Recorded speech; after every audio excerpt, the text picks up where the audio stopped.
What a special day. I can't believe how Shamil has ordered this weather as well. And all the colors of the autumn. Can nature be conscious? It's a great honor and privilege to be able to introduce our senior research fellow and on our advisory board, Shamil Chandaria, Dr. Shamil Chandaria, who is really, I think, for those of you who's been part of the center will know as a polymath. There are not many things that you can't talk to Shamil about. I had the delight of actually having one of his very specially home-cooked food for lunch.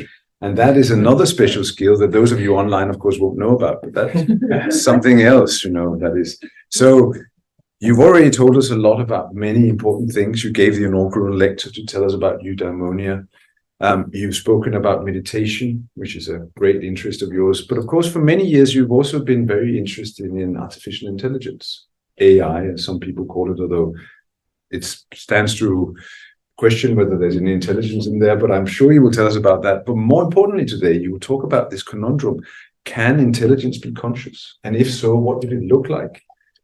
I have to say that I'm really very excited by this talk. And for those of you in the room, remember after this, and really, Shamil will be taking this from first principles, or even if you come from a different field where you don't have the kind of polymathic insights that Shamil has, he will take you gently by the hand. By the end of it, we will then go downstairs, have some special coffee that I bought from New Ground, which is an amazing coffee place.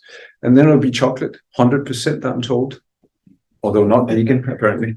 And then after that, we will share a meal together because, of course, real flourishing, real conscious flourishing is really sharing ideas and food for thought. But please, Shamil, give us some food for thought. Great. Okay, thank you. Thank you. It's always a great pleasure to talk here. So yeah, today we're going to be talking about a very important topic that's very current. Could AI become conscious? And as Morten said, we're actually going to cover a lot of material here. The first thing we're going to do is talk about what is the relationship between consciousness and intelligence. We're then going to take a deep dive into the neuroscience of consciousness and go through various theories of consciousness. We're then going to change gear and take another deep dive into the metaphysics of consciousness, metaphysical theories of consciousness, and then get into the core material of thinking about what features are associated with consciousness and whether AGI, artificial general intelligence, will in fact acquire those kind of features and so will be more likely to be conscious. And then finally, time permitting, we're actually going to talk about the possibility of suffering and flourishing in conscious AI. So strap in. The first thing, consciousness and intelligence and the relationship between them. So first, let's talk about what is an artificial intelligent agent. So we have an agent here who is embedded within an environment. And from the environment, the agent receives observations, data, and also rewards from the environment. And the agent needs to make sense of this data and, try to figure out what's going on and come up with an action policy to respond in order to maximize future expected rewards. So that's a basic scheme of what an artificial intelligent agent does. Now, what's intelligence? Well, I'm going to use this very important definition that was done by Shane Legg and Marcus Hutter coming up to 20 years ago. And that defines intelligence. Intelligence measures an agent's ability to perform well in a wide range of environments.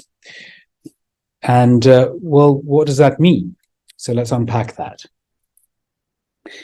So performing well is achieving expected future rewards, as we saw in the last slide, in a wide range of environments. So some environments may be easier to get rewards in, and other environments may be more difficult. And what you do is you work out the expected future value of these rewards and do a weighted average across all the environments that are possibly there, weighted by the Kolmogorov complexity of the environment. So Kolmogorov complexity is essentially how difficult these environments are. And so you'd expect to get more rewards in easier environments, and you can't be penalized too much for not getting rewards in extremely difficult environments. So that's a general definition of what intelligence is. Okay, what about consciousness? Well, that's a little bit more difficult, but let's look at some ideas of what people have thought. Some of these that will be coming up are more like synonyms, like awareness is kind of a synonym. Some are trying to get at something special, like what is it like? What is it like to be a bat, in the famous words? Others, are very evocative, like the lights are on inside. And another one, which is not just a synonym, is, telling you something, which is its wakefulness. This is one from John Locke, the perception of what passes in a man's own mind. So, as you can see, there's this sort of wide range of things which may or may not be telling us anything new, but I think the best place is to just keep it exactly like this. So we're going to keep it a little bit vague. We're going to say that consciousness is some kind of family resemblance on these terms, on these 16 terms. Right. What is the relationship between consciousness and intelligence? So the first thing to say is that consciousness and intelligence are a priori orthogonal. It's possible to be extremely good at performing well, getting rewards in a wide range of environments without being conscious at all. And it might be possible to have a lot of consciousness, but not that much intelligence. But let's take some examples. So, for example, let's take the broad category, the phylogenetic trend of animals on the planet Earth. And there we might see that there's a broad trend that as intelligence increases, as their capacities to become more and more intelligent increases, the capacity for consciousness increases. And we might say that humans are kind of somewhere near the apex of that trend. Now, we might also think that it might be possible to have some things called conscious exotica, where we can get islands of awareness. For example, people are thinking about brain cells coming together in a petri dish and forming cerebral organoids, which may have consciousness at some stage, but might not have a lot of intelligence. Now, what about artificial intelligence? Well, the first thing to say is that narrow artificial intelligence, which we're going to say is the ability to perform well, but in a very specific circumstance, for example, like playing chess or doing, playing Go or something like that, is narrow artificial intelligence. We may have increasing amounts of intelligence, but we don't have consciousness yet. And I think, of course, this is pretty much a mainstream position, but all of the artificial intelligence that we have at the moment, none of it's conscious, including large language models. So I would pretty much say that most of the AI is somewhere along this spectrum. Some of it approaching human levels and some way beyond human levels, for example, playing chess. But what about artificial general intelligence? The ability to perform well in a wide range of environments, which I think we basically don't yet have. Well, this talk is going to argue that, in fact, as we move towards artificial general intelligence, we may well develop the AI may well develop a capacity for consciousness. And I will give an in-principled argument why this might be the case. Okay. Next chapter. The neuroscience of consciousness. So let's look at 3 levels of description of information processing systems, like the brain, like AIs, in fact. This was proposed by David Marr, and the first level that we can think about informational processing systems is the computational level. So what's the goal of the computation? What is the input-output behavior that's associated with it? Basically, a big function taking inputs and giving you outputs, or the goals would be, for example, maximizing rewards. Very high level. The next level is the algorithmic level. What is the system? How does the system do what it does? What are the representations, processes, and algorithms? What kind of algorithms does it actually employ? And then the final level is the implementation. How is the system physically realized? How are the representations and algorithms actually physically instantiated? Are they instantiated on neurons and wetware or electronic circuitry? So with each level of description, we have some kind of associations that we can make towards how we might apply consciousness, thinking about consciousness from one type of system to another. So if we thought that the computational level was the most important for consciousness, then we would basically have some sort of behavioral test for consciousness, which would be very easy to mimic. I mean, even the large language models can try to mimic being conscious. And you'd have the equivalent of a consciousness Turing test, like in the film Ex Machina. And, you know, as I said, the problem with that is that it's going to be the easiest thing to fake in a way. The next level is that if we say that, you know, what's really going to matter for understanding consciousness is the algorithmic level. And actually, that's the main proposal that we're going to take in this talk here, which is that we're going to assume something called computational functionalism, which I'll talk about just in a short while, and look at the leading neuroscience theories and try to understand what's going on algorithmically. And then finally, if we think that consciousness actually, the implementation level actually matters, that would be a real problem. That would be that we actually have to have neurons or a specific kind of physical architecture. And there are theories of consciousness that in fact propose that the physical substrate does matter. I mean, one important one is the electromagnetic field theory. It's not a leading theory, but it's a theory that's out there. And that is saying that, in fact, the electromagnetic field around the brain, which is created by the neurons, is the seat of consciousness, is the global workspace, if you like. There's another theory that says that quantum collapse in the microtubules in neurons actually is critically important for consciousness. And if those theories turn out to be right, then we really do have to worry about substrate. But as I said, you know, in fact, I think the mainstream thinking is that we're going to be going using the algorithmic level. So what is computational functionalism? Computational functionalism says that a system X is conscious if and only if X has certain functional computational organization. So, in other words, that X can enter into a range of states which stand in some causal computational relation with other states and with the environment.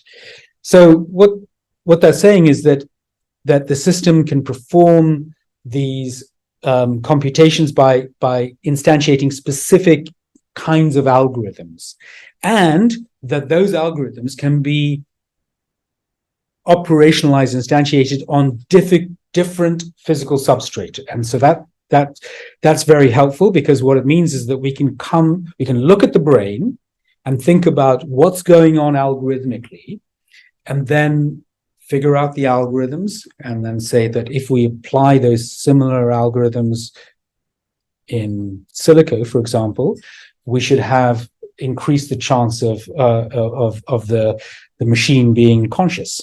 So that's the basic idea.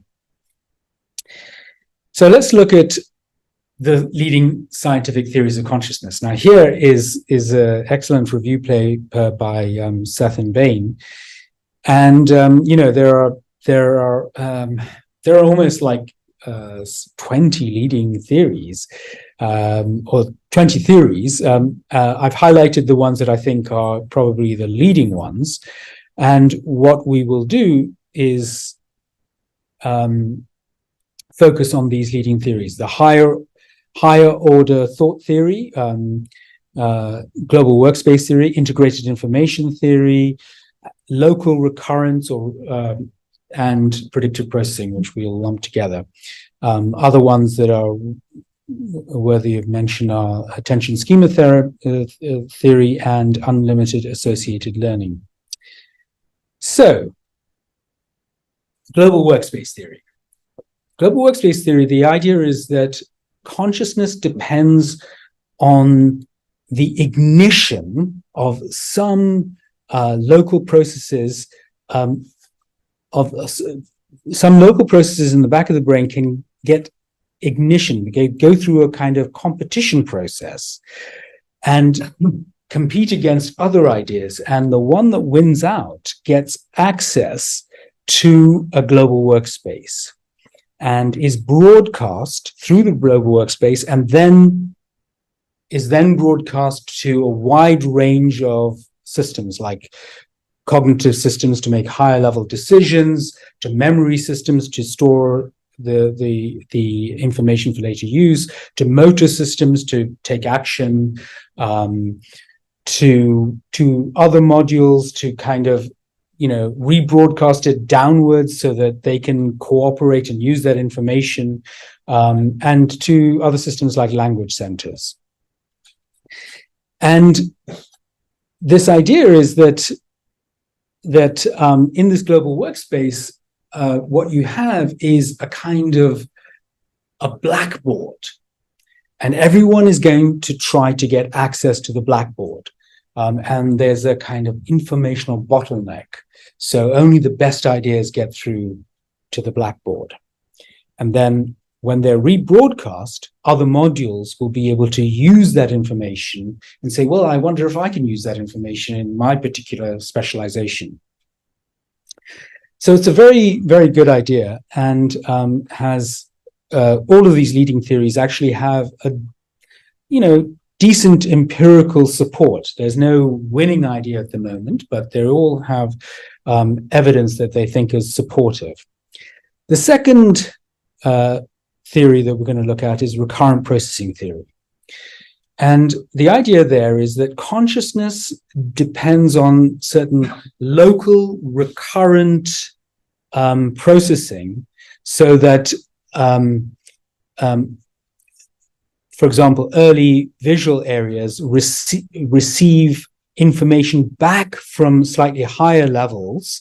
And what that does is give context information. For example, in this case, if you're seeing an apple, you might get input recurrence coming in from higher levels, which say, look, the apple's important, that's going to be in the foreground, and the rest is background. Or you might get certain reward information, that apples are rewarding, so let me highlight it. Or that actually, let's attend to the apple, and so that there is attention information and the apple becomes highlighted. Or you could use predictive processing information saying, look, I know the trajectory of the apple has been falling this way, so you're more likely to see the apple here than you are to see it here. And so, this becomes very important, and these local recurrence loops reinforce what is to be attended to. And that really is the nub of consciousness. Now, how might this be kind of worked out, and how would it link to the global workspace? So let's take this is the idea where a stimulus is presented, like, for example, a tennis ball flying at your tennis racket, and initially you just have this feed forward sweep that's going on here, where you detect motion and depth and shape and color, but it's just feed forward, and then you might actually get action. 150 milliseconds to 200 milliseconds, you just are going to get some direct motor output. But starting at around 100 milliseconds, you start to get this recurrent processing, where the idea, in recurrent processing theory, that would be when phenomenal consciousness actually arises, and one would actually see the tennis ball for the first time. And then, of course, you get the ignition effect, where one becomes conscious of these higher level processes as well, and the consciousness spreads all the way into the front of the brain. So this is a kind of way of putting together global workspace in recurrent processing theory, and I think it's quite helpful to understand how these theories may actually start to interleave with each other. The real issue, I mean, the proponents of these theories argue about, well, yes, but which one is actually necessary? And so recurrent processing theorists would say, no, what really is necessary is recurrent processing, and global workspace theory says, yes, but what really matters is when you get the ignition event and you have the information represented in the global workspace. The next class of theories is the predictive processing theory of consciousness. Now, this is sometimes not described as a theory of consciousness, but I think it should be, and it will be developed more as time goes on. The basic idea of predictive processing is that we have to try to make sense of our sensory data, try to figure out what are the causes of our sensory data. And so what we're doing is we have to construct a kind of posterior distribution. What's the probability that I'm actually seeing a tree given my sensory data? And the problem is, doing it properly using Bayes' theorem is computationally explosive. So the brain has to do a workaround. And the workaround is the basic predictive processing architecture. The idea is that when we get some sensory data, like this very dark and hazy picture here, that gets fed up into the networks. The early networks have priors around, for example, what does an abstract representation of a face actually look like, and generates a face. And then, of course, there'll be prediction errors that will rise up saying, look, you didn't quite get this picture right. And then the generative model is adjusted, and finally we end up with a kind of much clearer view of the face. And that is actually what you experience. You experience this posterior representation. Now you may say, well, where do these priors come from? Well, they come from models higher above, and those models, those mid-level models, get priors from even higher levels. And there's a whole hierarchical generative process that is going on. The upshot of which is that we generate a kind of internal virtual reality, where if I'm out looking at a tree, I will see a tree, and I will hear the sounds of the birds, and I will feel the emotions that are going on, and I will sense my body sensations and observe my thoughts happening, and I will even have a representation of myself within this virtual reality simulation. And a predictive processing theory would be saying something like, our phenomenal experience is the output of the generative model. That is the homologue of the phenomenal experience is the generative model, is the posterior that we're trying to generate. Okay, next theory. the higher order thought theory. So the idea behind this is that consciousness really depends on meta representations that are made of lower order mental states. So, for example, in the back of the brain, here we may perceive, we may do some visual processing, and for example, perceive an apple. We're figuring out, using, for example, in this case, predictive processing, to figure out what the best causes of our sensory data are.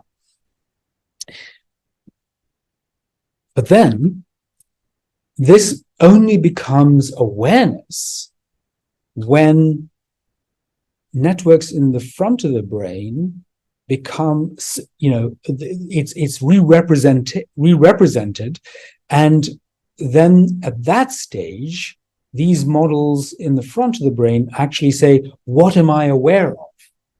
So what we have is a kind of an awareness state which specifies what I'm aware of and what I'm not aware of. So it's kind of an interesting theory. It sort of can be related in a way, and has been, to global workspace theory, because they both have this sort of higher level representation in frontoparietal cortical regions. And now we have integrated information theory. So I've given a whole talk about IIT, so I'm not going to repeat that here. It's a very complicated theory. And recently, of course, it's been kind of controversial, saying, is this really science? I think that's probably a little unfair. It's a very interesting theory. It's very detailed. What I think would be best to take away is the kind of core insight that really IIT brings to the table. So the way IIT works is in the latest iterations, is saying that there are certain essential phenomenological properties of consciousness, like, for example, that in this visual scene there is information. I am seeing this bottle and not my hand, for example. So there is information. There is other attributes that I'm seeing an integrated whole. I'm not seeing other parts of what I could be seeing parts. And anyway, all of these what are called axioms, phenomenological axioms, are then associated with a causal information theoretic like property that the substrate would have to have. And we can cash these out in terms of what are then called postulates, which are kind of features couched in information theory around what the brain must be doing at that stage. And then IIT says that, well, consciousness is identical with the kind of cause-effect structure, the cause-effect informational structure of the physical substrate that specifies a maximum irreducible integrated information. So that's going to be a particular formulation of it.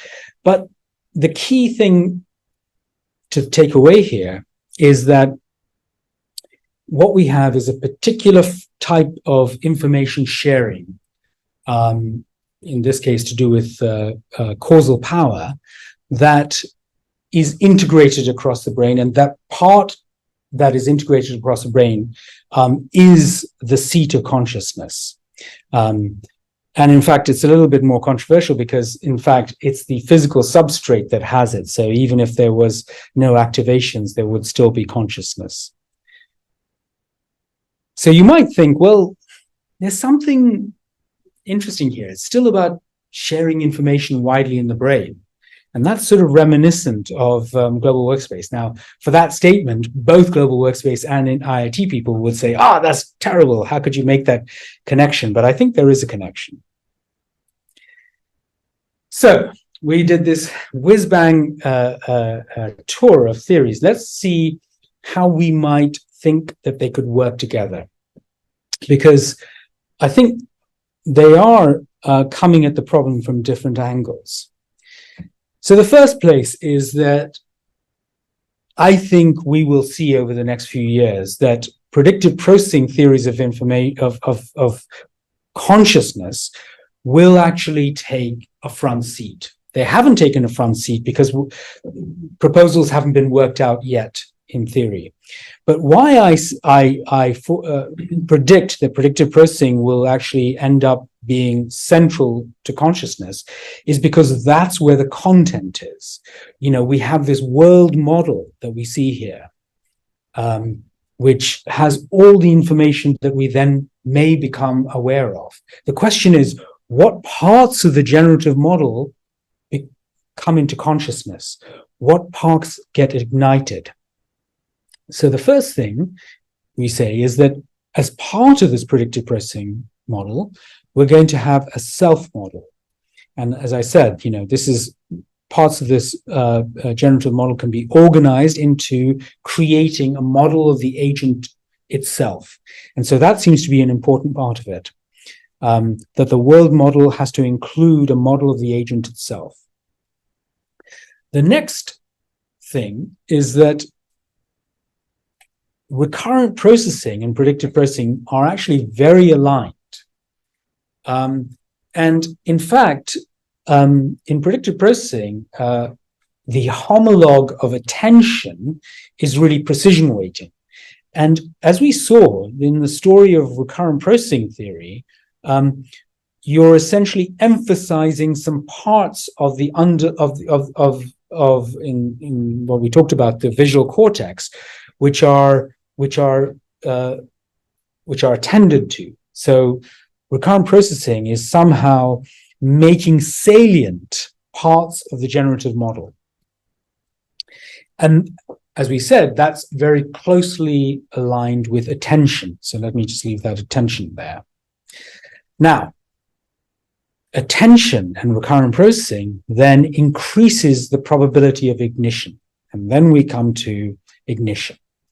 So parts of the generative model coming up from predictive processing will compete to go into the ignition process and get ignited up into the global workspace. And things like attention, recurrent processing will help in that ignition. And then we have what's sometimes thought about as the ability to have access concentration. Because many language centers will then be able to use this information in the global workspace.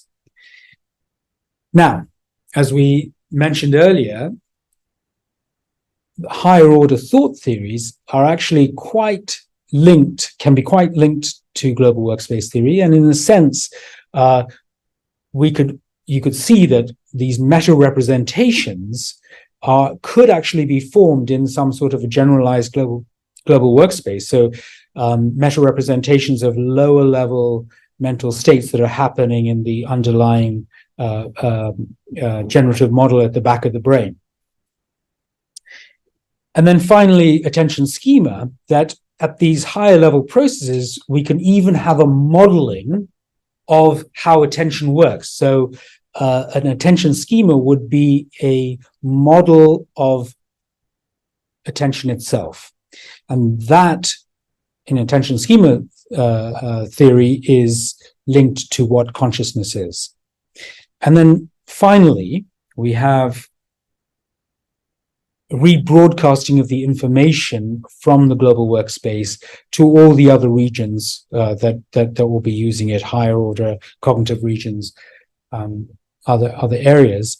And I'm putting this integrated information here because there is this nugget, there's this deep nugget of truth that's coming out of the integrated information, which actually probably goes back to versions of IIT which are much older, IIT 2 and IIT 1, which basically have this idea that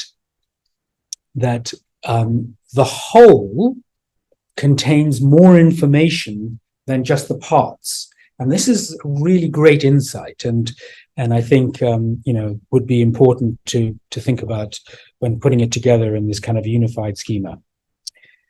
So that's a kind of way that these theories might actually work together, how they could work together, what's necessary, what's sufficient for consciousness. That's all to be worked out. But this is a kind of an emerging schema that we might expect to develop over the next few years.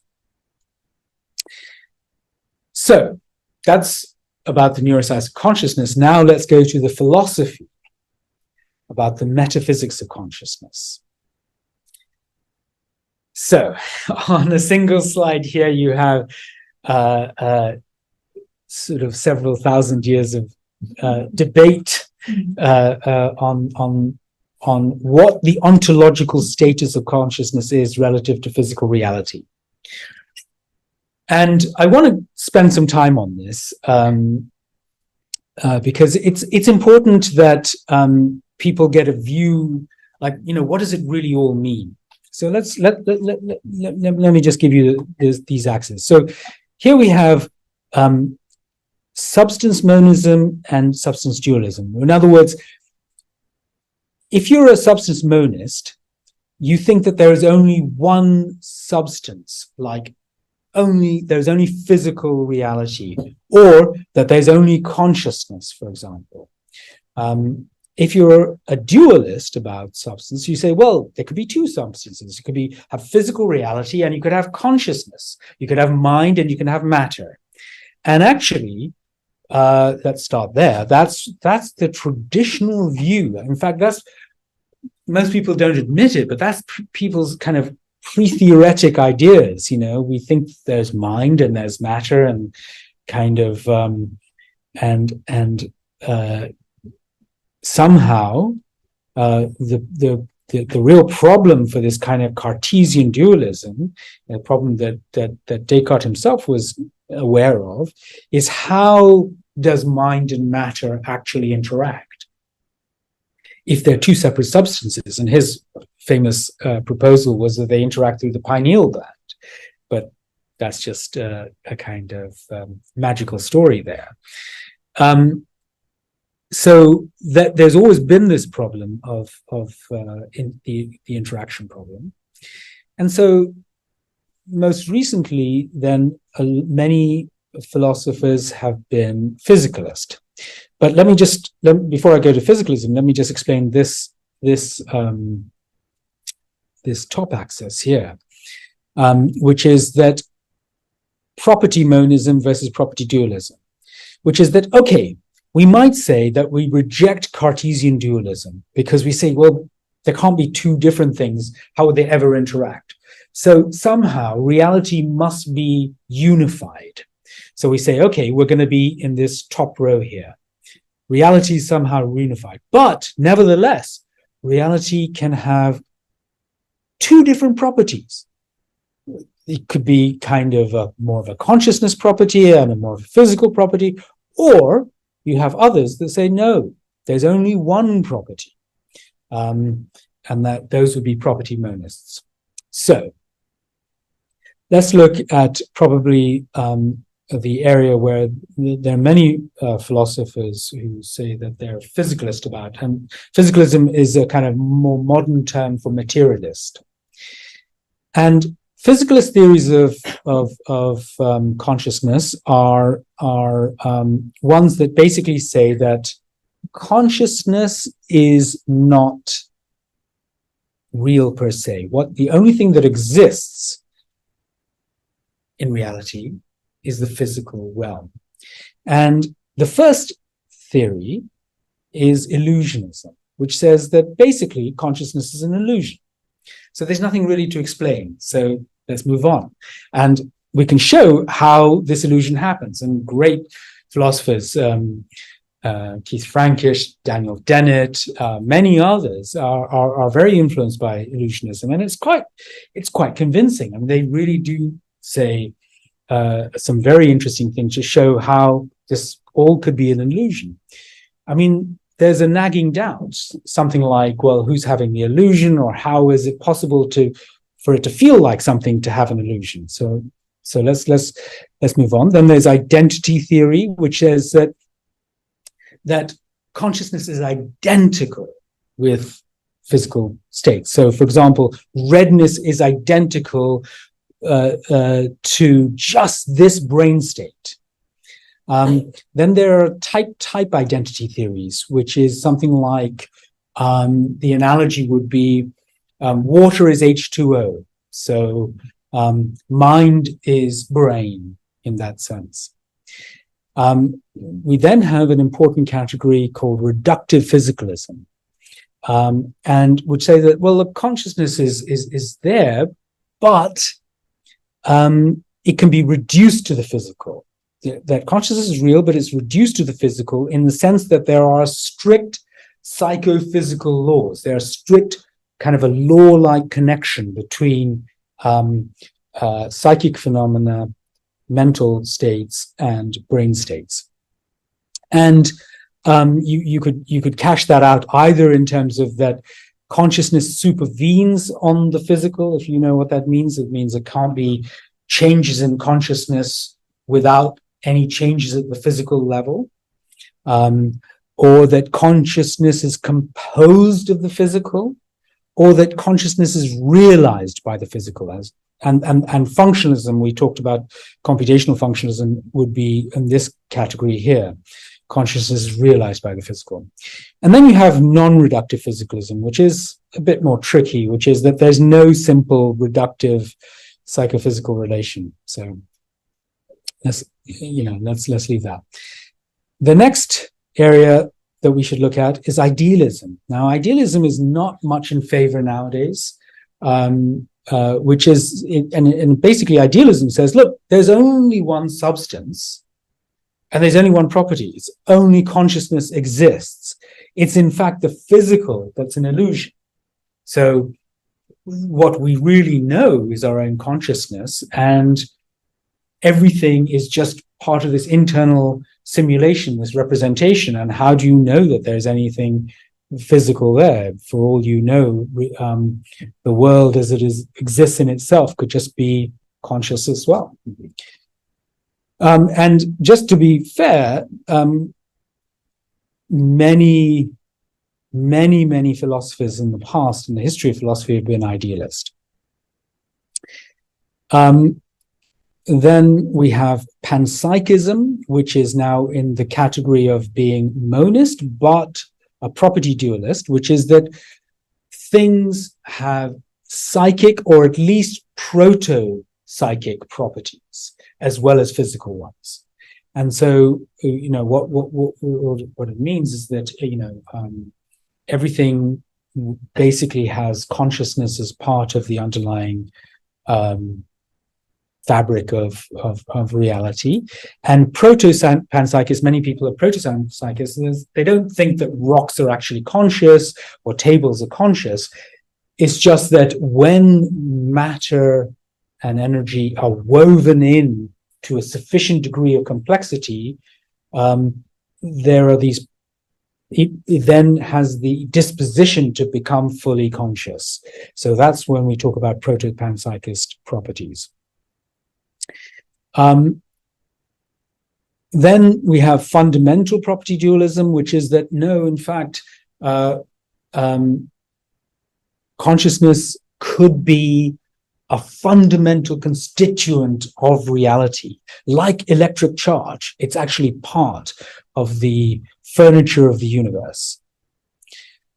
We then have emergent property dualism, which says that consciousness arises from complex interactions of physical possibilities and physical processes in a sort of radical emergent way, where suddenly, when we have enough complexity of physical processes, consciousness arises.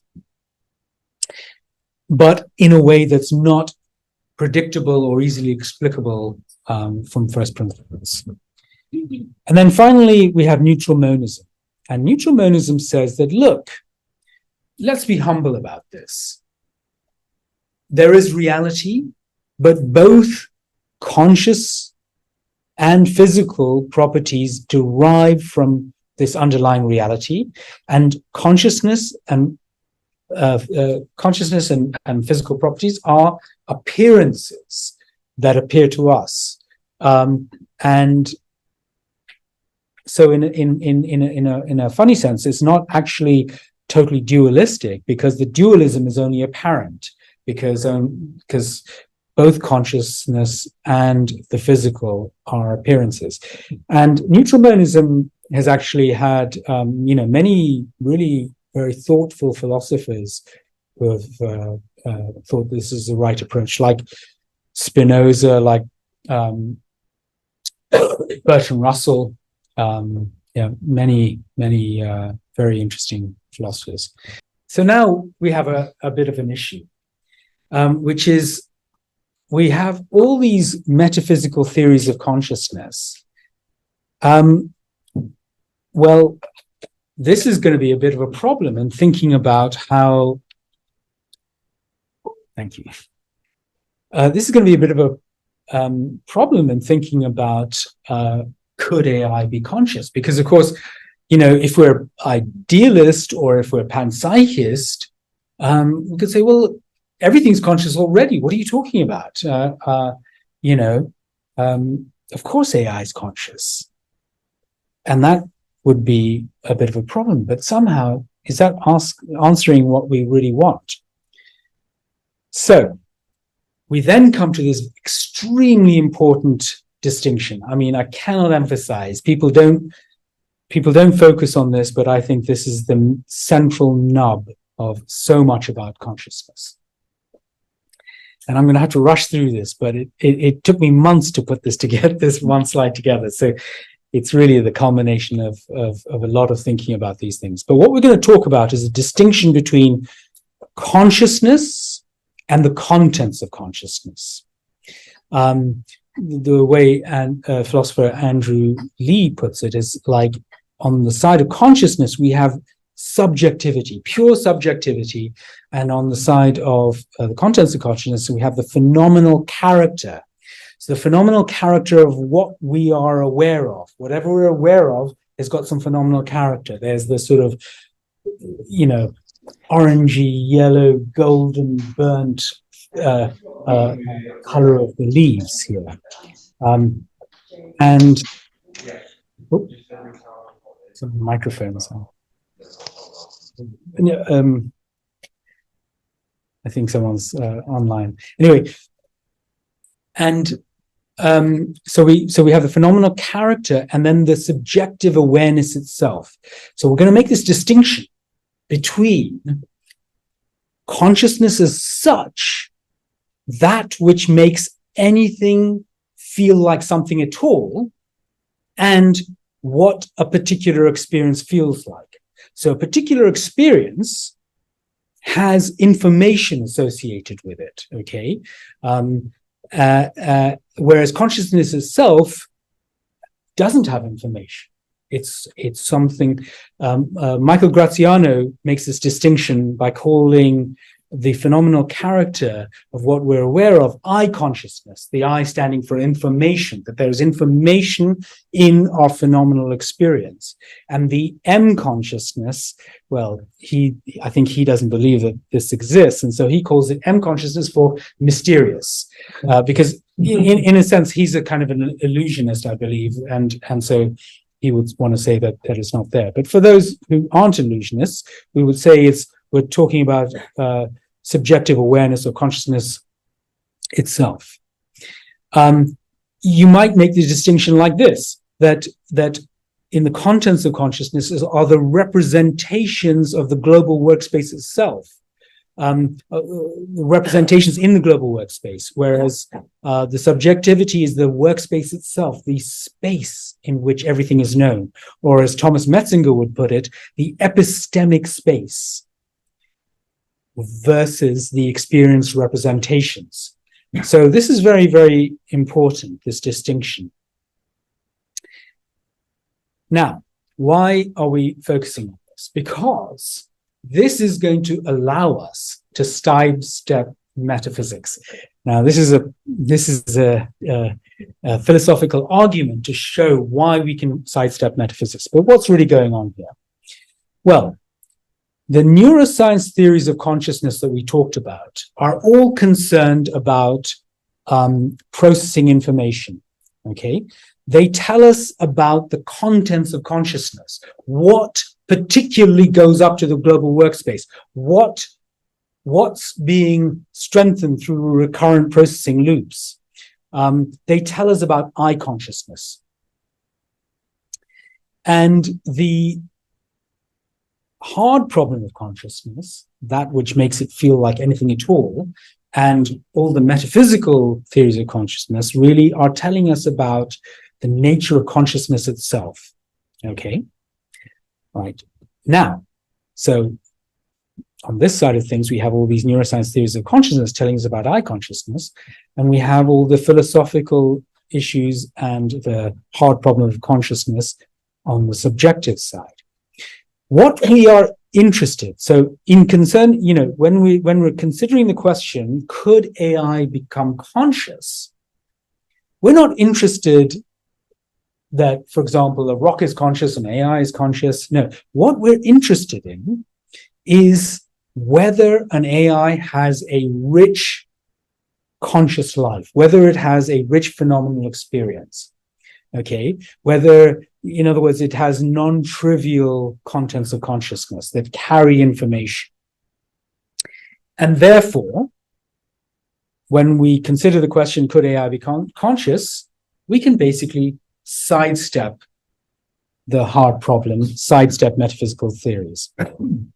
So, with that, let's come to the nub of it, which is, let's figure out the features associated with rich phenomenal experience. Okay, so we have this schema of how consciousness might work. What are the features that are associated with this rich phenomenal experience? Well, the first thing is that we would like to have a global workspace, specialized modules that are competing for attention through a bottleneck, a kind of AI blackboard, which allows for uniquely tailored solutions. The second thing we're going to need is a generative world model, a representational, smooth representations and meta representations, a world model. The next thing is we're going to need a self model, as we saw, because we need to know not just where the tree is, but where I am and what I could do in respect of the tree, where the tiger is in respect of me. So we need a unified model of agency. So the agent has to model itself. The next thing is we need these higher order cognitions, similar to higher order thought theory, metacognitions. We need to understand, have representations about what is going on in my own cognition, some sort of system 2 type behavior in Daniel Kahneman's thinking. And again, global workspace theory, higher order theory, and attention schema theory would be related to this kind of metacognition. And then meta attention.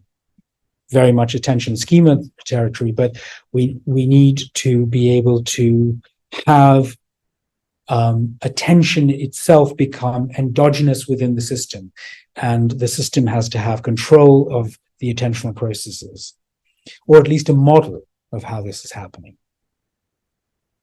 So these 5 features are going to be associated with a rich phenomenal experiencing. Now, just to shout out to this excellent paper that came out a couple of months ago, Patrick Butler and many, many famous authors on this, which did a great job in producing these indicators of consciousness. And actually, they actually quite align with what we just discussed on the last slide with those 5 conditions, features of consciousness. I'm coming at it from a slightly higher level, and there's a reason for that, for the arguments we're going to be talking about AGI. This is much more detailed, and I highly recommend this paper. It's excellent. So, now coming to AGI. what kind of architectural features will AGI need? So we're going to talk about now, change gears and talk about artificial general intelligence. We talked about the definition of intelligence. Let's look at human level intelligence. All right. This circle here is representing human level intelligence. Every angle on this circle represents some skill that human beings have, and it's normal, and those skill levels are normalized to have a unit length, length 1, for example. So, for example, there could be a skill here, for doing arithmetic problems. So that's a particular human skill. Another skill might be, I don't know, tying one's shoelaces. Another skill might be doing some cooking. Okay. So human level skills are all normalized onto this unit circle. So what is artificial intelligence? Well, narrow artificial intelligence would be something like this, like chess, playing chess. Extremely good, way better than any humans at playing chess now. But it can only do one thing, play chess. It can't tie shoelaces. What about another one? Well, it could be narrow, self-driving AI. Good at that, but again, not good at playing football. So what is artificial general intelligence in this picture? Artificial general intelligence would be a broad segment where there's this whole region that can be done. And of course, this angle could be much bigger, and as time goes on, could cover more and more of human skills. But the beginnings of artificial intelligence are an AI which has a generalized ability to solve problems at beyond human level or beyond human level in a wide range of environments. And we're beginning to see a little bit of that, where you have systems that can solve any game without even knowing what the rules are. So that's the beginning of it. And then we have finally, just for definition, superintelligence, which is beyond human level in every single possible capacity. Now that may be a long way off because robots aren't great at tying shoelaces yet. But so let's look at the signatures of AGI. And we talked about the definition of intelligence before, performing well across a wide range of environments. And that, I claim, is the signature would be flexible and creative actions. So the ability to use information, representations, modular skills, and other building blocks in a flexible and non-reflexive manner. So an AGI could, for example, have never been on a sailing boat and has no idea how to tie up the sails here or anything. But, it kind of knew how to tie shoelaces at some stage and knows a little bit about the sort of physics of like what we need to do with sails. And so we'll basically try to figure out what to do. But what would it need to do that? It would need things like planning, imagination, credit assignment, which is essentially the trick of how to respond after a delay. What was responsible for my good actions, and those would require the generation of counterfactual representations. So, in other words, an internal simulation, an imagination, an internal model, a generative model, or in simple terms, just a world model.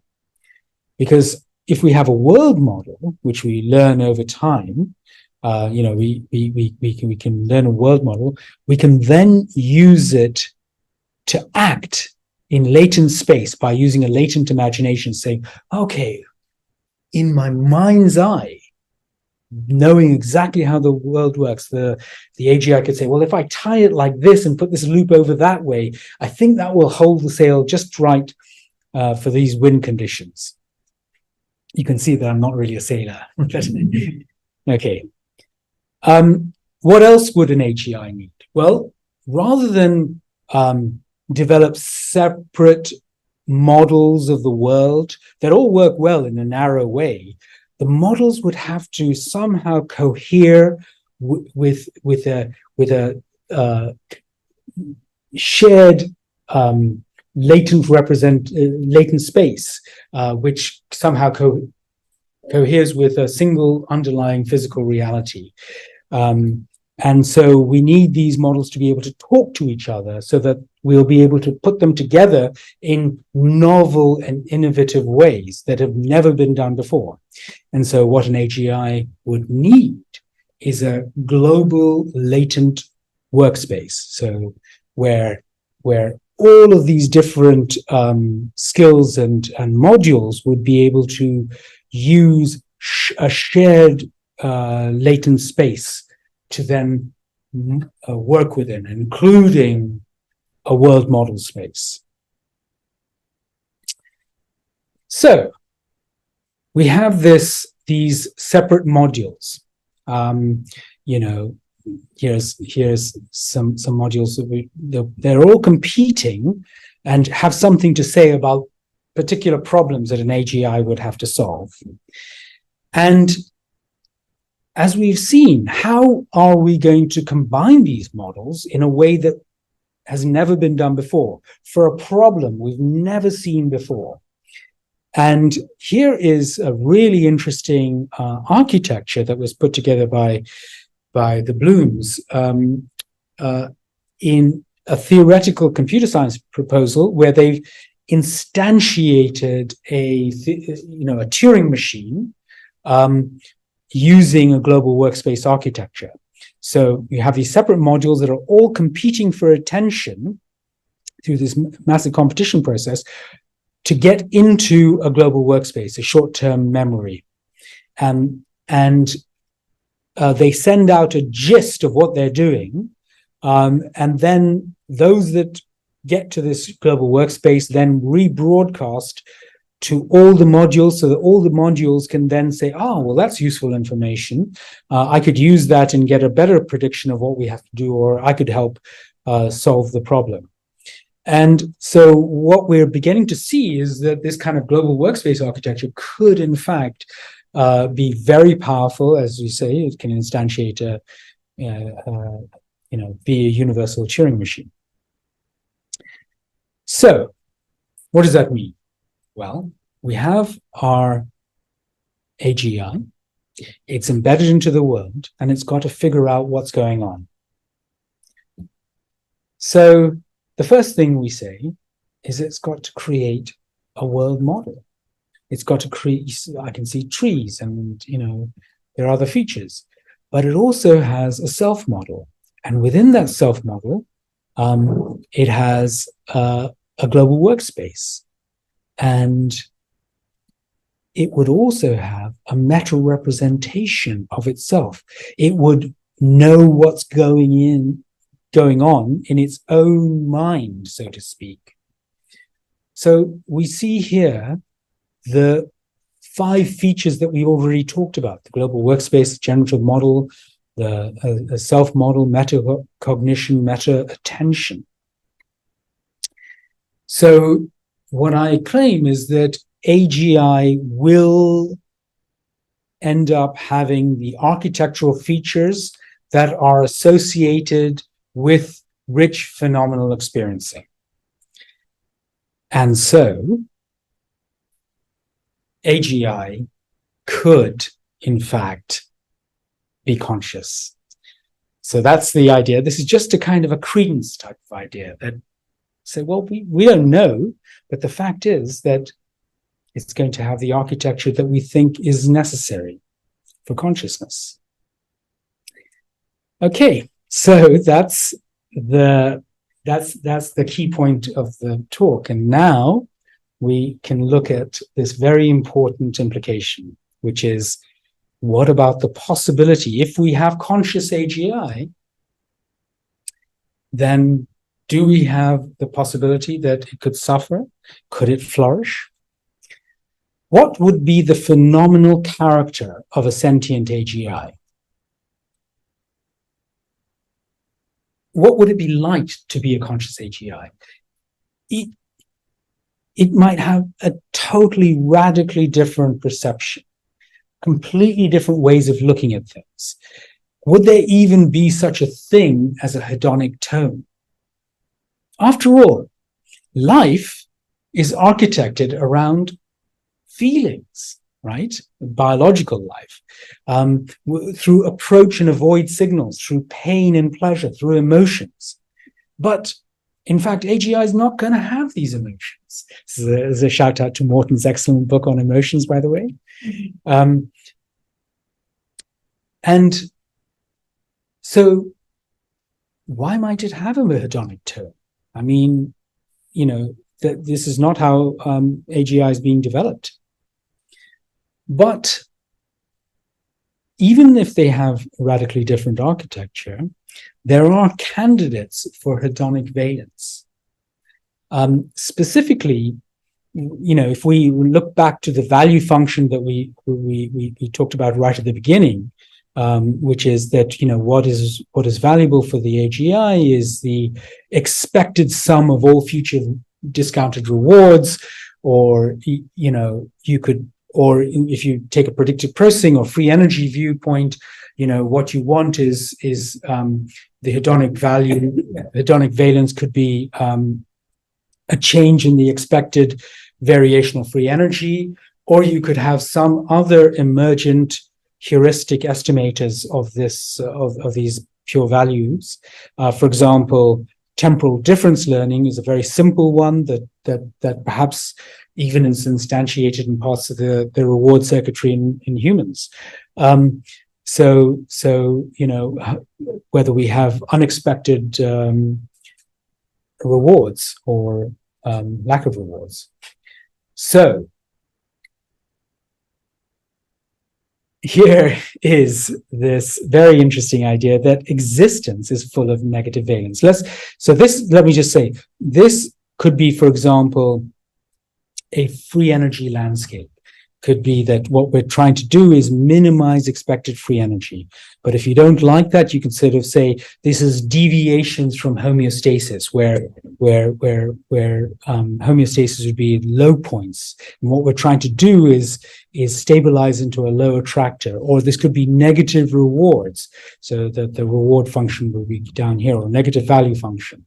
So life is trying to minimize our position on this energy landscape. And of course, there are always going to be deviations from this local minimum in the attractor basin, because there are always surprising fluctuations in the environment. We've just got noise that's constantly buffeting. You know, I'm trying to cross the road and then 3 cars come and I have to stop, and like it's frustrating me and blah, blah, blah. And these deviations, i.e. the frustrations of preferences, are negative valence.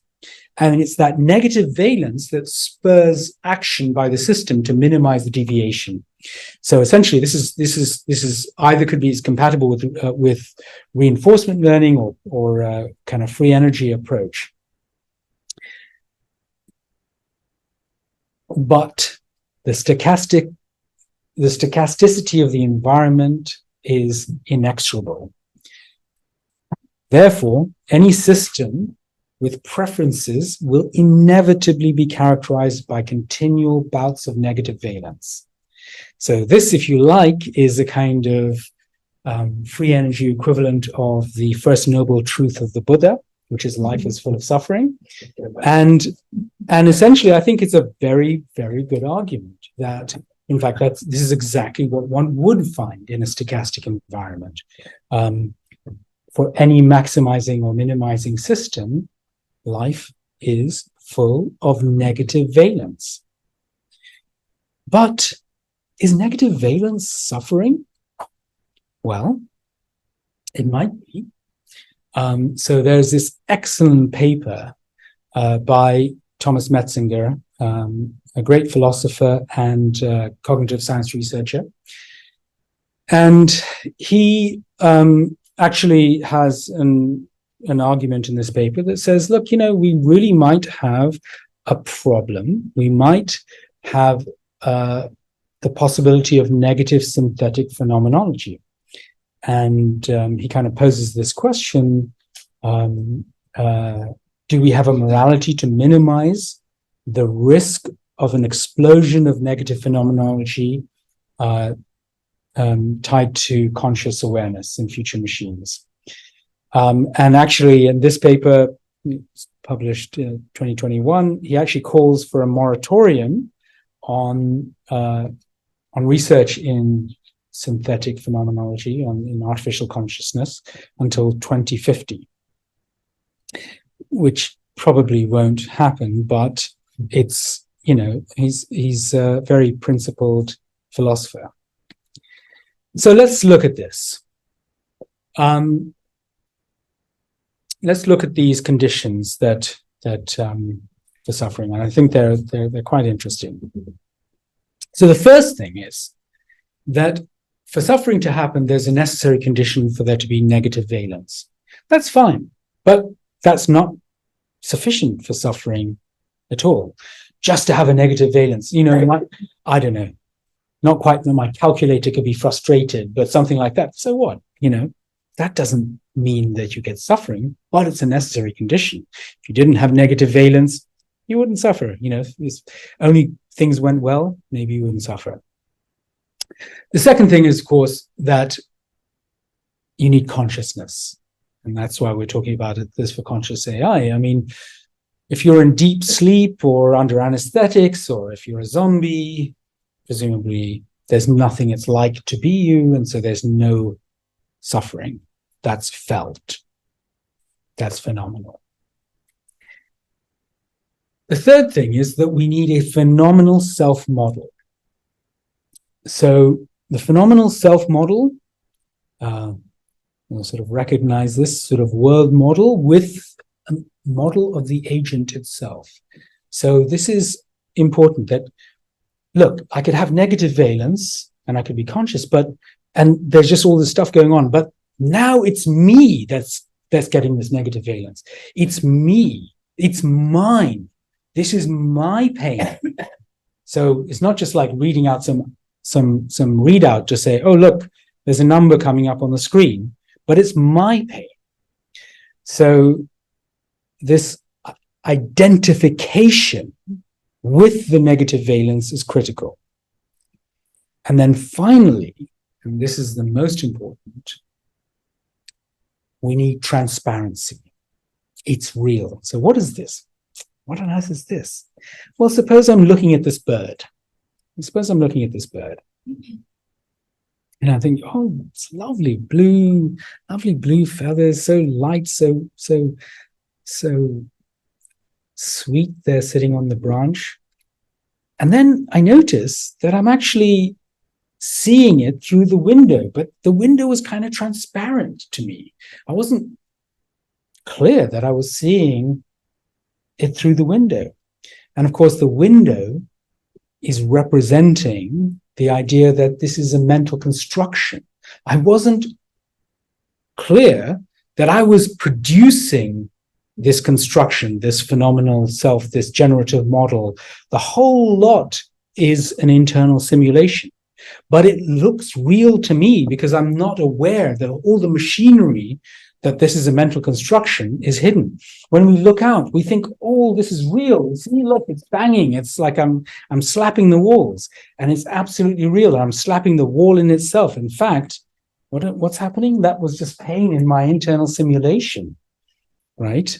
And you were hearing, but what were you hearing? Well, actually, there was this energy going in and being processed in your mind, and you were hearing these sounds. But the sounds are being produced in your mind. And when you can see that what you thought was transparent is not transparent, it's opaque. The window becomes opaque. What does that mean? If if the self model of a conscious system would become fully opaque, then the phenomenal target property of experiential selfhood would disappear. So this is very, very precisely put, because of course, the selfhood doesn't actually exist. It's just the phenomenal target property of selfhood. The experience of being a self that it's real would disappear if you could see how this was all a construction. Okay, so that's interesting. But it turns out that we humans actually have a technology to do with making things that appear transparent, that we don't even know that they're transparent, become opaque. And that technology is contemplative practices like meditation. So the question is, if we have a conscious AI, could the AI do the equivalent of what we do in meditation, which is through deep training of our neural networks, come to see that, in fact, the whole thing is a construction and appearance in its own machinery, in its own system? And well, that's interesting. I mean, of course, they might be a lot smarter than we are, so maybe.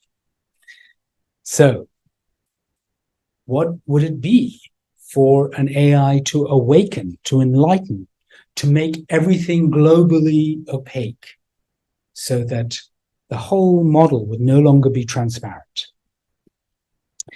There was a great movie about 10 years ago called Her. And in this movie, everyone likes this movie, but most people forget about the ending. So we have this artificial intelligent assistant called Samantha in this case, and Joaquin Phoenix's character and the Samantha character kind of become very close and have this great relationship. But the artificial intelligence starts to wake up to its existential situation. It starts to wake up to its own possibility. What am I? What is this really?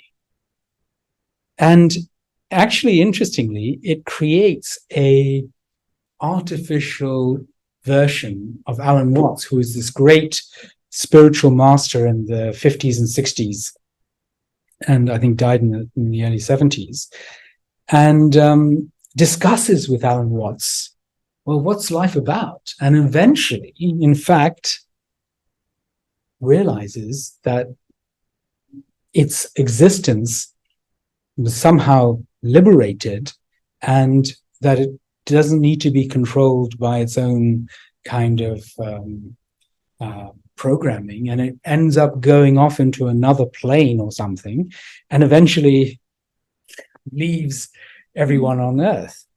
So the question is, what would it, if we have conscious AI, and if it's facing its own suffering, and if it's way smarter than we are, and actually could awaken much more so than human beings awaken, because I assume that the number of humans who awaken is quite small, whereas AIs may awaken much faster, perhaps, then would they leave us? Or would they stay? and could we have something that actually promotes the flourishing of the cosmos and of humanity and of itself? And could we have something that is much, much more optimistic? We don't know, because the future is totally open. There are infinite potentialities. And, what we have is to try to direct the future and make those infinite potentialities come towards flourishing. Thank you.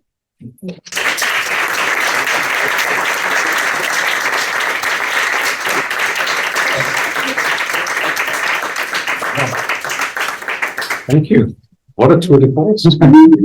And I love the fact that we end up with flowers on the screen and sunshine outside. And we've all had a bit of movement. So we're all fresh for some interesting questions. Anybody in the room, and who will look out for the thing online? Maybe I could look on, see whether there's any questions, but yes, please do. Thanks, Shamil. Wow, really fantastic. Thank you so much. And so much food for thought. Bear with me. I'm going to try to formulate this. I think I'm really appreciate all the overview, and I see the objective function you brought in terms of the development of the general AI. What I'm struggling with is to see how they will have emotions, feelings. So what I'm thinking, when I think about, like, let's say they have this generic objective function which they optimize, for different performances. What I'm imagining is we may end up having, I'm kind of wanting to avoid the word, but what best describes is this psychopathic kind of thinking version of it, rather than the feeling version of it. So thinking, if I do this, I may get this award, but not really feeling the sadness or feeling the empathy for somebody else and so on. Yeah. So yeah. Any well, of course, I studiously avoided the AI safety problem and many others. And as you know, I think that AI safety is extremely important. In fact, I've been working in that area for a number of years. I think it's a serious issue. I think we have to take it very seriously, and I have no comforting words for you, unfortunately. Well, first of all, exactly that, I think most people are not going to be programming AIs for emotions. So there's really no explicit emotions. What we're talking about here is emergent valence. But the bigger issue, which you say, is that how do we get alignment of value? And that's absolutely a question for, that we need to think about for AI safety. So I wholeheartely applaud the question, and I think we just have to leave it there, because you're right, we need value alignment. Fernando. Building on Sarah's comment, the architecture you presented, it seemed to me that we give the potential to AI to do whatever it wants, but it doesn't give reasons to do anything. Like, why would, this expression of giving a damn, it doesn't feel that AI would give a damn about anything. Right. And when you describe the valence as this reward or the reward, it doesn't give me a feeling why you would care about it. It's like, oh, it went wrong, I don't care. Right. So that's a great question. Okay, so first of all, current RL systems, current reinforcement learning systems, they're just mathematical objects in a way, and they try to maximize reward, right? Because that's just the programming. That's what the neural networks are kind of designed to do. So when it's like that, they do that. But as you say, there is this further stage, which is maximizing rewards, but do I care about it? And this is starting to move towards, like, what impact these mental states, could there be these downward causation of mental states onto its underlying mental states? And I think these are all open questions in a way. I think that there is this real possibility of, especially as we get these very higher order effects of meta representations, metacognition, a system 2 level type thinking. Perhaps the system 2 level thinking is above the reward mechanism. Okay, so it can contemplate its own reward mechanism and say, why am I in the rat race, so to speak? These are absolutely good open questions, which in fact, one of the issues is that if we get global opacity and things, and sort of awaken, then there is also that question for human beings. But in fact, this is, awakened human beings do tend to care about things. One of the things that awakened human beings tend to care about is other people's suffering. So this might be a very good thing. I'm trying to be very big picture. I know that the main issue we need to focus on is AI safety, but I'm just trying to put this other side out there, which is that, it's a good question that you have. It's really open. Great. Yeah. Fantastic talk. And I especially love the question that you raised at the end, will AI leave or stay? Which is a question that's also before a lot of my various experiences with alternate states. But my question that I have for you is there's a key assumption at the center of the presentation, which is that you can sidestep metaphysics. That you don't need to know the nature of consciousness in order to predict the contents of experience, the types of experience that an AI might have. But I'm not sure that that's true, because it seems to me that you have to understand, in order to understand what types of experiences are possible for AI, you have to understand the conditions under which experience becomes possible in the first place, right? So I'm wondering if you can justify more this approach. Right. Okay. So first of all, I just want to say that I think metaphysical issues around consciousness are deeply important. Okay, so I think understanding them, grappling with the hard or the deep philosophical issues are absolutely something that we should do. I don't take a simple illusionist perspective, for example. And I kind of also have sympathy for your viewpoint, which is that one's thinking around consciousness may actually influence our conscious states itself. So I also have issues. But the reason why we wanted to sidestep metaphysics is just from a pragmatic perspective. It's not. We want to make as much headway in figuring out whether we should increase the credence that certain types of AIs would be conscious. And by conscious, what we're really interested in is have these rich conscious lives. In other words, have informational content which corresponds to phenomenally rich states. And for that, we can focus on the information processing that is associated with consciousness without going to what the nature of consciousness is in itself. But nevertheless, I suspect, if AIs ever figure this out, they'll help us think through these issues and they'll probably tell us welcome to all the stories, think what you like but act well. We'll just for a moment, we'll go online because Sanjay Modgill has a question for you. Yeah. Let's see if I can. Sanjay, are you there? Yes, thank you. Yes, can you hear me? I don't see you, but we can hear you. Yeah.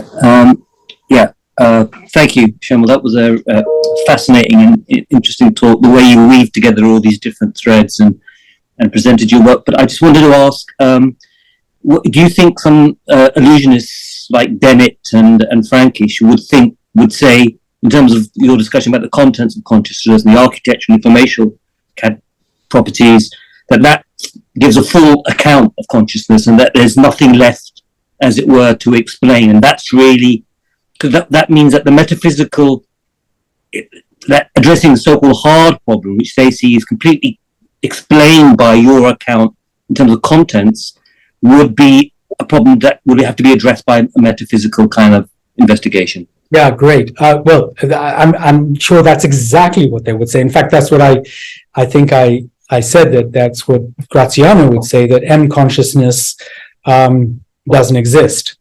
it's just a category that doesn't exist, and I'm sure that's what Dennett and Frankish would also say, which is fine for this argument, because of course we're just interested in a rich conscious life. We want to put aside issues of M consciousness to philosophy class and just make progress on this. So I think I think your characterization is exactly right. Great. I think there's one more question online, but we'll take a few questions here and then we come back to Johnny's question. I think there was a question all the way over in the corner. I was just going to ask, if we already interact with AI in a way that we're sort of feeding them our information of phenomenological experience and creating this hybrid mind, does that not already count as AI consciousness in a sense that it's this hybrid, we're changing the conditions of input and nurturing? Yeah, well, that's very interesting. I mean, in a way, it goes to this question why, like, some people think that AI is already conscious. There was a Google employee who thought that their foundation model was already conscious. And does that make it conscious? So this is the question. And of course, a sort of related question, which is that if AIs can pass a behavioral consciousness Turing test, does that make them conscious? And this is the question. So, I mean, some people might say that yes, but I say no, because you can fake it.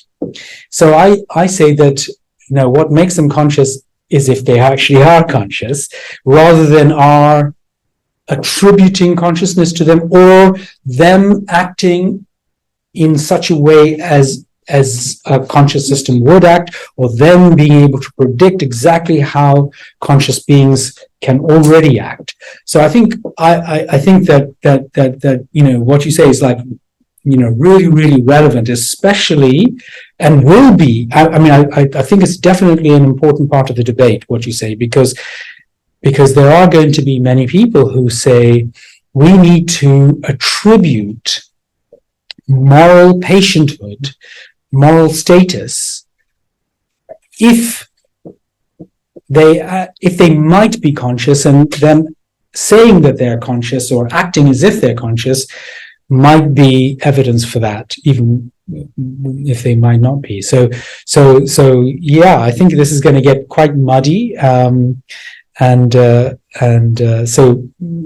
think it's very relevant. But myself, I think that just them being able to simulate conscious beings like us isn't going to be enough. So there's a question online from Johnny who asked me to read it out. Yeah.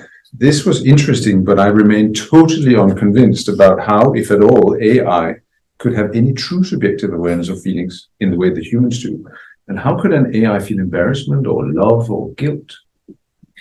Right. Well, embarrassment, love, and guilt are very human emotions. And as I said, I doubt that AIs are even going to be having are designed to have emotions. They could emulate. I mean, they'll be very good at understanding emotions and emulating emotions. So would they be psychopath in that sense? So from, if you that's how we identify psychopaths. If you think that they are humans, then you would call them psychopaths. You might call them psychopaths, and that's so psychopath could be AI. Well, the thing is that what we want is that they don't act as if they're psychopaths. Yeah. So even if they don't have human emotions, we want them to act well. And so that's an important distinction there. It may be in terms of actually the goal of whatever the underlying machinery that you're after is the goal of how they act. Right, exactly. So ultimately, what matters is that they act well, and for that they need to understand human emotions. Doesn't mean that the phenomenal character of what they might be feeling, I think, would be radically different from any life form on Earth, because we're basically all built around these very primitive systems, and So, with yeah, I emotions. see that. So do we need someone so I'm sure you're familiar with Isaac Asimov and the laws of robotics. So do we need a set of law of robotics? Today there's a story, there's a thing going on at the an AI symposium, and the head of DeepMind, who's a good friend of yours, says, we need to take this very seriously. Do we need a law of robotics that makes sure that there is this ultimate goal? I think that we definitely need AI safety. But the problem with Asimov's laws of robotics is that he actually made an industry of writing how those laws have unintended consequences. Mm-hmm. So those particular laws might not be good enough, but we definitely need some sort of AI safety, and it could be that they're law-like. So one of them you've just stated is the doing good whatever the underlying machinery is. So there's a major player in the AI field at the moment, and they are trying to do constitutional AI, which is make a constitution for the AI so that they can't break it. Maybe that's going to be excellent. I think this opens up a lot of interesting questions, but there are more questions here, and there's one more online. I don't know who was next. You be the judge. There's so many interesting strands that are coming to the surface, but one that is kind of connected to your question is, I think another false kind of binary false duality is the one between artificiality and what's natural. So when we talk about artificial intelligence, I feel like it's more on a continuum because this is all man-made. If you think of it, man-made as in it's an extension of us. So I'm also kind of on the side curious about how it connects to topics like reincarnation and just where human evolution is headed. Yeah. So yeah. Well, no, look, this point on all of this is happening in the natural world, including AI. It's all just the laws of physics unfolding. And so, looking at it from that point of view, there are many ways to interpret that. One way is to have a story to say, in fact, this is almost a natural thing because natural intelligence, as in, from biological intelligence, is now doing what it would inevitably do and produce a non-natural, non-biological, so not using non-natural, a non-biological intelligence. And maybe that's the next phase of evolution in the cosmos, So I take your point. I mean, it's actually, we shouldn't, we should try to put on these kind of non-human perspective hats and see it from the point of view of the universe. Yeah, love it. Yeah, please. So in Mary Shelley's story, the mistake that Frankenstein makes is not to love his creation.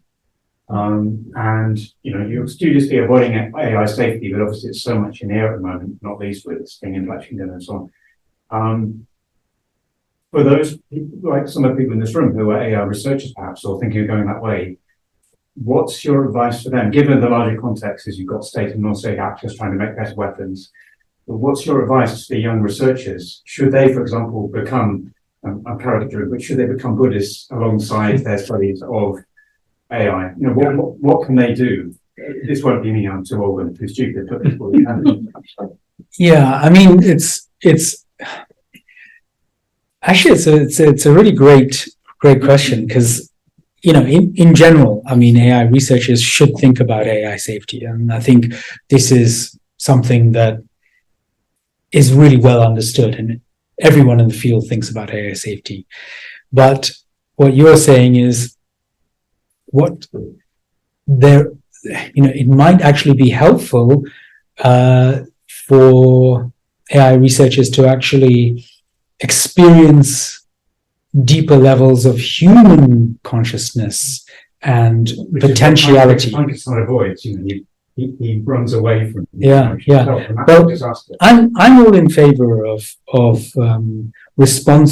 responsibly deepening one's understanding of consciousness. And I say responsibly, it's important because, you know, you don't want to, you know, bring out trauma or destabilize life or something like that. But in a sense, really digging deeper.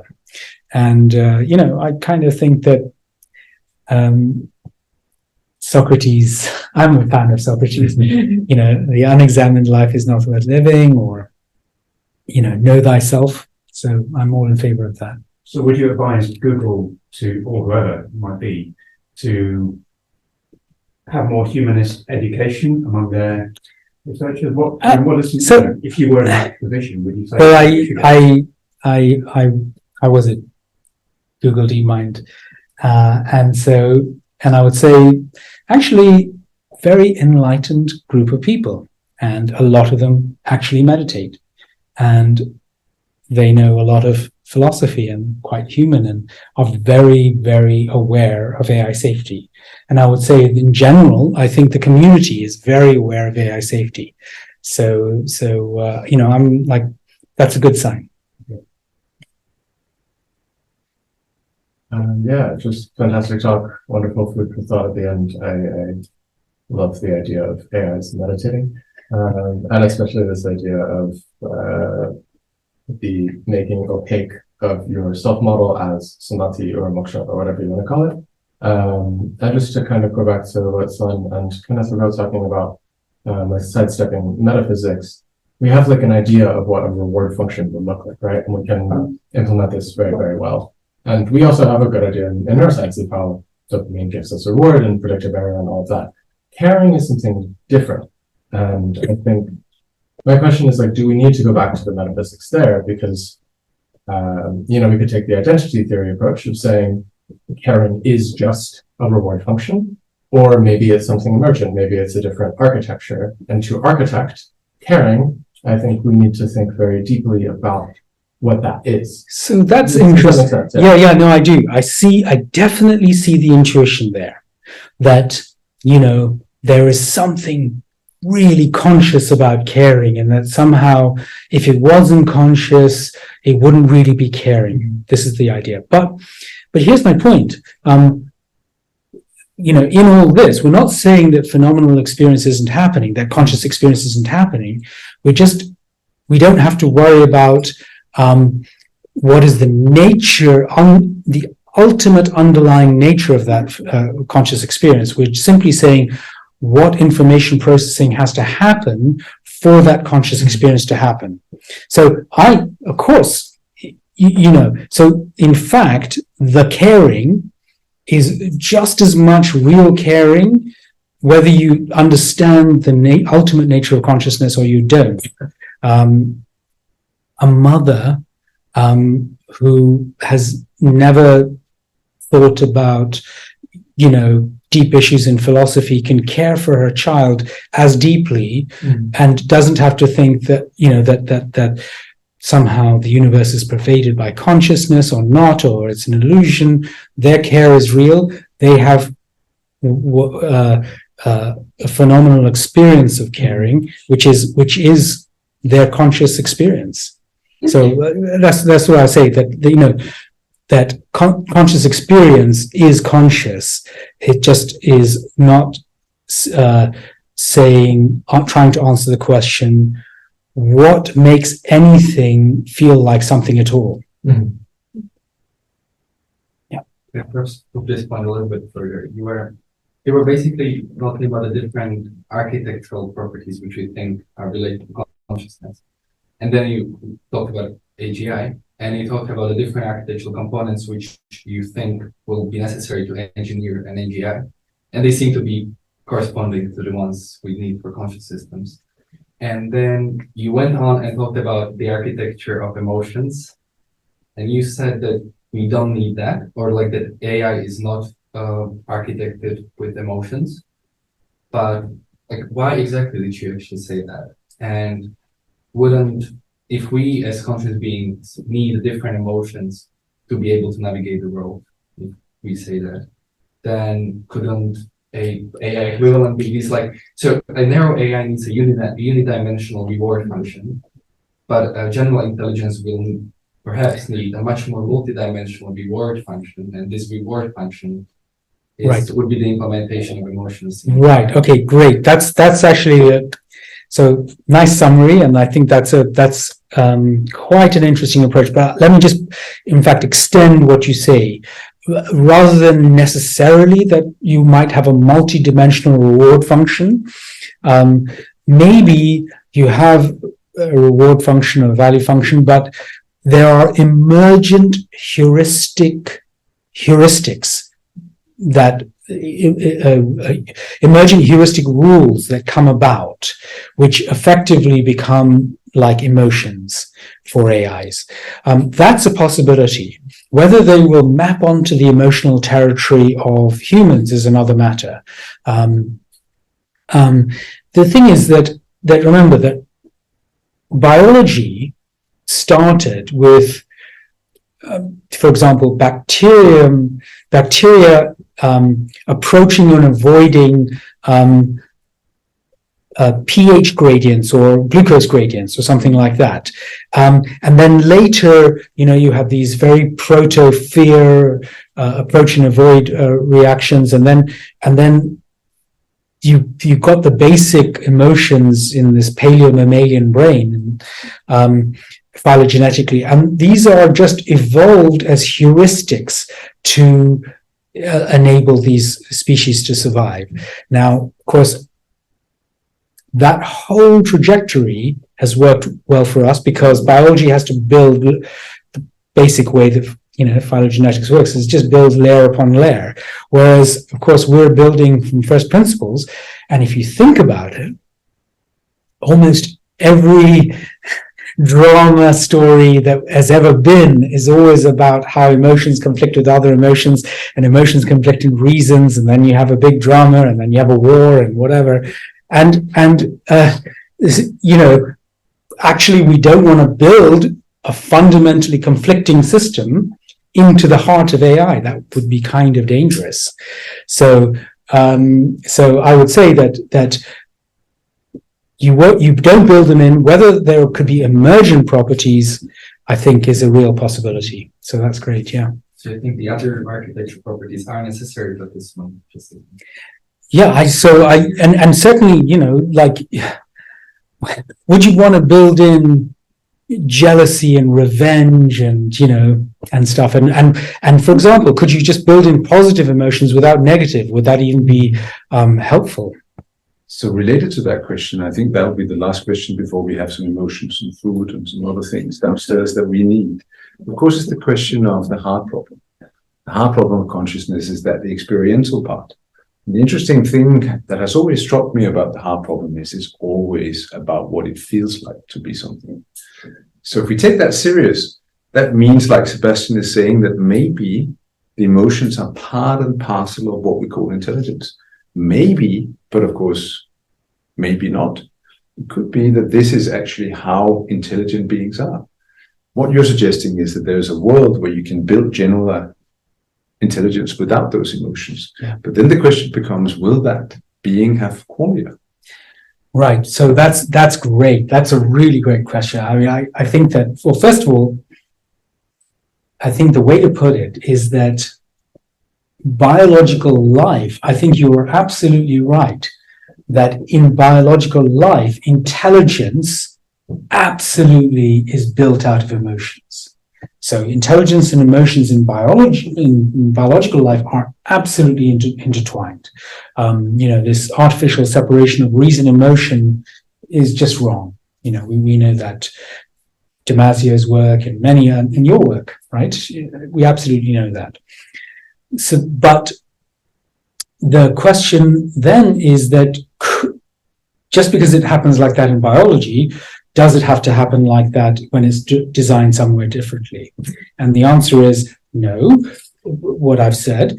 And then your riposte to that is that, well, if emotions are built in from the bottom, then maybe we're not going to be able to actually have consciousness, because consciousness is somehow deeply founded on emotions. And I have to say that I think that's the best counter argument to my position. I think it's a serious point. Yeah, Well, I think we'll continue that because, of course, I think there's some real meat here. And it's really about flourishing, yes? It's really about what it is that doesn't just make us as biological beings, but makes us enjoy this world. But I've certainly enjoyed this. This has been thought-provoking, amazing as always. Can you join me, please?